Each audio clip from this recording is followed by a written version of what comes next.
ನಮ್ಮ ಮಾನವ ಜನ್ಮ ದೊಡ್ಡದು ಹುಚ್ಚಪ್ಪಗಳಿರ ಇದನ್ನು ವ್ಯರ್ಥ ಮಾಡಿಕೊಳ್ಳಬೇಡಿ ಬಿಡಿದ್ದಾರೆ. ನಮ್ಮ ಜೀವನ ಸಾರ್ಥಕ ಆಗಬೇಕು.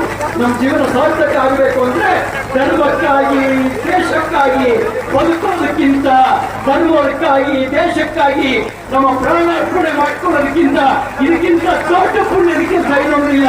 ಅದಕ್ಕಾಗಿ ನಾವು ಸನಾತನ ಧರ್ಮದ ಉಳಿವಿಗಾಗಿ ನಮ್ಮೆಲ್ಲ ಧರ್ಮಗಳನ್ನ ಅರ್ಪಣೆ ಮಾಡಿ ಬದುಕೋಣ. ನಾವೆಲ್ಲ ಒಂದು, ನಾವೆಲ್ಲ ಹಿಂದೂ ಅನ್ನುವಂತ ಬಂಧುತ್ವದ ಭಾವದಿಂದ ಬದುಕೋಣ ಅಂತಕ್ಕಂಥ ಮಾತನ್ನ ಹೇಳ್ತಾ, ಹಿಂದುತ್ವಕ್ಕಾಗಿ ರಾಜಕಾರಣಕ್ಕೆ ಬಂದಿದ್ದೇವೆ. ರಾಜಕಾರಣಕ್ಕಾಗಿ ಹಿಂದುತ್ವವನ್ನು ಇಟ್ಕೊಂಡಿಲ್ಲ, ರಾಜಕಾರಣಕ್ಕಾಗಿ ಹಿಂದುತ್ವವನ್ನು ಇಟ್ಕೊಂಡಿಲ್ಲ. ನಾವು ಬಂದಿರೋದನ್ನ ಹಿಂದುತ್ವಕ್ಕಾಗಿ ರಾಜಕಾರಣ ಮಾಡಲಿಕ್ಕೆ. ಅದಕ್ಕಾಗಿ ಯಾರು ಹೆದರಬೇಕಾದ ಅವಶ್ಯಕತೆ ಇಲ್ಲ. ನಾವು ನಿಮ್ಮೊಂದಿಗಿದ್ದೇವೆ. ದೇಹಕ್ಕೂ ಬದ್ಧ, ದೇಹಕ್ಕೂ ಬದ್ಧ, ಪ್ರೀತಿಯಿಂದ ಬಂದ್ರೆ ಎದೆ ಮೇಲ್ದಾರಿ ಬಿಟ್ಕೊಡ್ತೀವಿ. ಏನಿಲ್ಲ ಅಂದ್ರೆ ಏನಿಲ್ಲ ಮಗನೇ ಅಂತ ಕೇಳುವ ತಾಕತ್ತು ಕೂಡ ನಮಗಿದೆ. ನಾವು ಒಂದು ಮಾತನ್ನು ನೆನಪಿಟ್ಕೊಂಡು ನಾವು ಯಾವುದೇ ಭೇದ ಭಾವಕ್ಕೆ ಅವಕಾಶ ಇಲ್ಲದೆ ಬದುಕೋಣ. ಕಡೆಯದಾಗಿ ಒಂದೇ ಮಾತು, ತಾಯಿ ಭಾರತಿ ಕರೀತಾ ಇದ್ದಾಳೆ.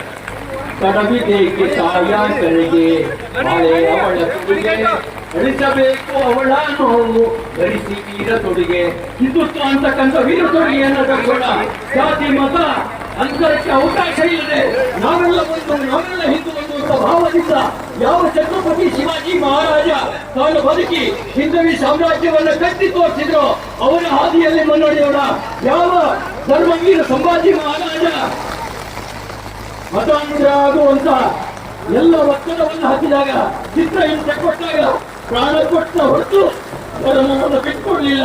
ಆ ಧರ್ಮವೀರ ಸಂಭಾಜಿ ಮಹಾರಾಜರ ಬದುಕಿನಿಂದ ಪ್ರೇರಣೆಯನ್ನು ಪಡೆದು ಅದರಂತೆ ಬದುಕೋಣ ಅಂತಕ್ಕಂಥ ಮಾತನ್ನು ಹೇಳಿ ಯಾರು ಹೆದರಬೇಕಾದ ಅವಶ್ಯಕತೆ ಇಲ್ಲ. ಕರ್ನಾಟಕದಲ್ಲೂ ಕೂಡ ಹಿಂದುತ್ವವಾದಿ ಸರ್ಕಾರ ಬರುತ್ತೆ. ಬಂದಾಗ ಇನ್ನೇನಿದ್ರು ಯೋಗಿ ಮಾಡಲ್ ಮಾತ್ರ ಇವೆ. ಇಲ್ಲೇನಿದ್ರು ಯೋಗಿ ಮಾಡಲ್ ಮಾತ್ರ. ನಾವು ಉತ್ತರ ಕೊಡೋದಿಲ್ಲ, ನಮ್ ಬುಲ್ಡೋಜರ್ ಅಂತಕ್ಕಂಥ ಮಾತು ಹೇಳಿ ಎಲ್ಲರಿಗೂ ಒಂದು ಮಾತು ಕೊಡ್ತಾರೆ.